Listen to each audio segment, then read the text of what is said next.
Welcome to Life Stories, where we bring you powerful tales of love, resilience, and the strength to overcome life's greatest challenges.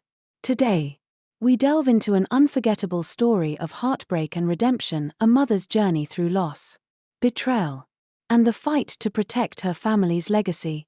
As she uncovers shocking truths about her husband's deceit, she learns that courage isn't just about surviving, it's about standing up for what truly matters. Don't forget to subscribe to our channel to begin today's story and discover the profound lessons hidden within. Let's get started with Life Stories. The black dress felt suffocating against my skin as I stood in the small chapel, staring at the casket that held my 7-year-old son, Ethan. It felt wrong. Unbearably so. Wrong because Ethan should have been here, holding my hand, sharing the burden of this inconceivable grief. Wrong because no parent should ever outlive their child. And wrong because, while I was here, laying my child to rest, my husband, Michael, was in Miami with his mistress. I didn't need to wonder if he was there. The proof had arrived just 10 minutes before. My phone had buzzed, pulling me briefly out of my haze of sorrow. The screen showed a photo of Michael, sun-kissed and grinning, a cocktail in hand, his arm wrapped tightly around a blonde woman who couldn't have been more than 30. The message underneath read, "Thought you should see what your husband's really doing today. A concerned friend." I felt the phone tremble in my grip as a wave of nausea swept through me. My mother's hand tightened on my arm. "Emma," she whispered, her voice cracking with concern. "You're shaking." Around us, the murmurs began. Quiet, knowing whispers carried across the small chapel, each one heavier than the last. This was Ohio, where secrets never stayed secret for long. Michael's absence had already been noticed, and it would fuel gossip for months. My mother's face, pale but fierce, tilted toward mine. "I'll kill him," she muttered under her breath, her voice trembling with barely contained rage. "That cowardly, selfish bastard. I'll kill him with my bare hands." I wanted to cry, to scream, to dissolve into 1,000 pieces right there on the chapel floor. But instead, I swallowed the fire in my throat and turned my gaze back to Ethan's small, gleaming white coffin, covered in a blanket of roses, his favorite flower. I could still picture the joy on his face when we'd spent afternoons in the hospital, dipping rose petals into cups of colored water and watching them transform into blues and purples. It had been one of the few ways to make him smile through the pain. The sound of my phone buzzing again snapped me out of the memory. This time, the message was from Michael himself. "Sorry I couldn't make it. Important business meeting. We'll make it up to you. Make it up to me."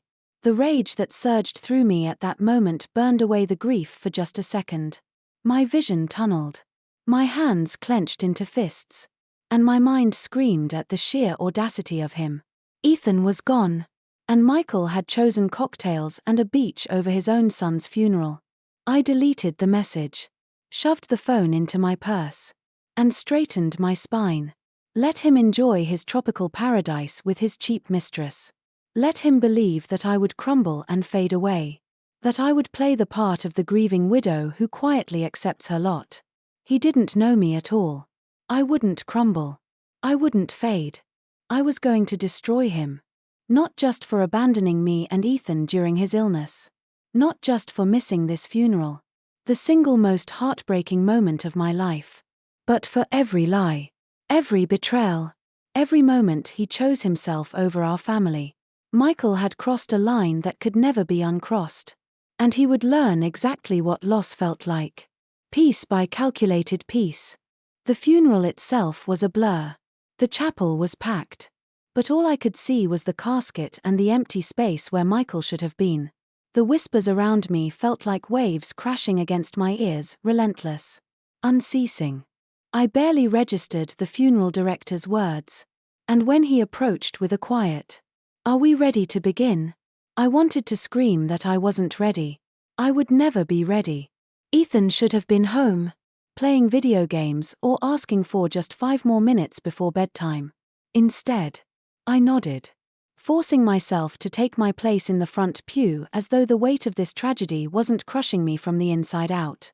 The service was a solemn performance. I could feel the eyes of the entire town on me, their pity mixing with curiosity. Some people offered genuine sympathy, but most were there for the spectacle, eager to dissect every tear and every tremble of my hand. Afterward, I forced myself to smile and thank people for coming. My movements mechanical. My mother hovered close, her fury simmering beneath the surface. "You don't have to talk to anyone," she said at one point. But I ignored her. These were people who had known Ethan, who had cared about him in their own way. They deserved acknowledgement, even if my heart wasn't in it. As the reception began, I spotted Michael's parents, Carol and Jim, lingering at the edges of the crowd. Carol's perfectly manicured hands clutched her purse, her face a careful mask of neutrality. But when our eyes met, she quickly looked away. She knew. She had probably known all along. It was in that moment that I realized I wasn't just angry at Michael. I was angry at all of them, his parents, his mistress, the friends who had made excuses for him. They had enabled him, coddled him, and turned a blind eye to his selfishness. And now, they were here, acting as though they were grieving. While Michael basked in the sun, I made a silent vow to Ethan that day, standing among people who could never truly understand the depth of my pain. I would fight for him, for his memory, for everything Michael had taken from us. And I wouldn't stop until justice, real, unrelenting justice, was served. This wasn't just about revenge. This was about love. Love for Ethan. And love for the life he deserved. A life that had been stolen too soon. The days following Ethan's funeral passed in a fog. Yet the fire within me never dimmed. I couldn't stop thinking about the photo of Michael in Miami with that woman, Sarah. It haunted me, playing on a loop in my mind. And each time I saw it, my anger grew colder, sharper. How could he abandon us so thoroughly? How could he choose to laugh and drink while I buried our child? It wasn't long before the truth started revealing itself. The first crack came when I began sorting through Michael's office at home. I didn't know what I was looking for, but I knew I couldn't sit idle, drowning in grief. Among the cluttered mess of his desk, I found scattered life insurance documents. At first, they looked unimportant. Just more evidence of his careless disorganization. But then I noticed the name on the beneficiary line. Michael Thompson. I stared at it, my hands trembling. The policy had been taken out on Ethan just 6 months after his diagnosis. And my name had been crossed out. The change was dated just weeks before Ethan died. My stomach turned, and I had to sit down to keep from collapsing. Michael had not only abandoned Ethan and me emotionally, he had made sure I wouldn't see a single cent of the insurance money. Money that was supposed to ease the financial burden of our son's illness. Instead, he had named himself as the sole recipient. And that was just the beginning. My phone buzzed that same day. And this time, the message wasn't anonymous. It was from Sarah herself. "We need to talk. Coffee shop on Main. Now." Her name hit me like a slap. Sarah. The woman in the photo. Michael's mistress. I considered ignoring it. But curiosity and the faint hope of answers compelled me to go. She was sitting at a corner table, stirring her coffee with deliberate precision when I arrived. She didn't look up as I approached, but her presence radiated cool confidence. She was beautiful, polished in a way that only other people's money can achieve. "Emma," she said finally, her tone clipped but not unkind. "I'm surprised you came. I'm surprised you had the nerve to contact me." I shot back, sliding into the chair across from her. She looked up then, and for the first time, I saw something behind her eyes, something raw and bitter. "Michael's been promising me things," she said, her voice barely above a whisper. "Big things. A fresh start. A life together. But now," she hesitated, then leaned forward. "Now he's not returning my calls." I folded my arms. keeping my voice as steady as I could. What kind of things has he been promising you? A new life, she said with a bitter laugh. Funded by your son's insurance money. The world tilted sideways. I gripped the edge of the table. My knuckles white. He told you about that? He tells me everything, she said simply. Then she pulled out her phone and scrolled through her messages.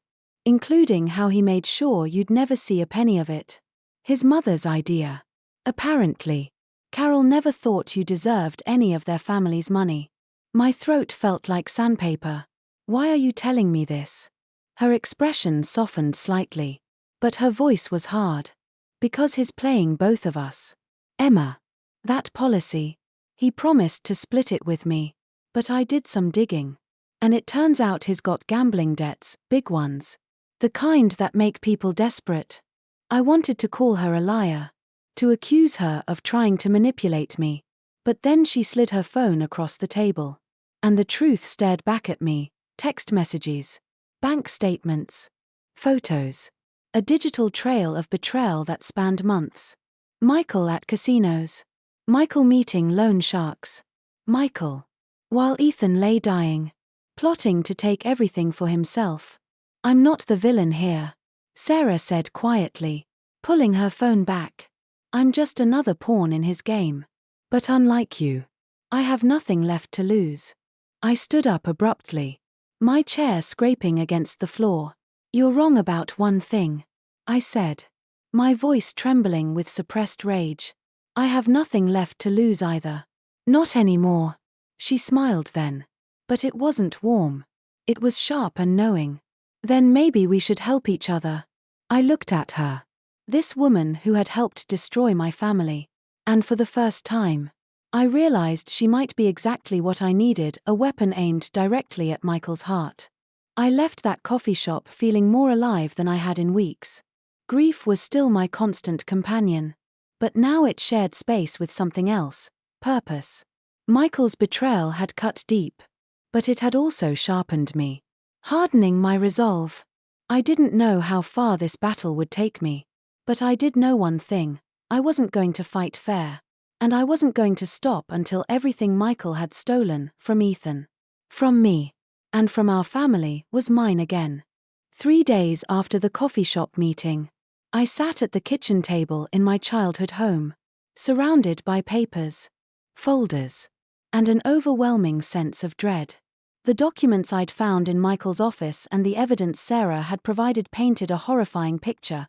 This wasn't just a betrayal of trust, it was a carefully planned, years-long scheme. My mother, Margaret, sat across from me, her jaw tight as she reviewed the life insurance documents. This is monstrous, she said, her voice trembling. That man planned for Ethan's death like it was an opportunity. I couldn't speak. The enormity of it all left me hollow. And the edges of my grief felt sharper than ever. Every memory of Michael's absence during Ethan's illness, every business trip, every convenient excuse now felt deliberate. Calculated. He had left me to care for our dying son alone while orchestrating a future built on the ruins of our family. The sound of the back door opening startled us both.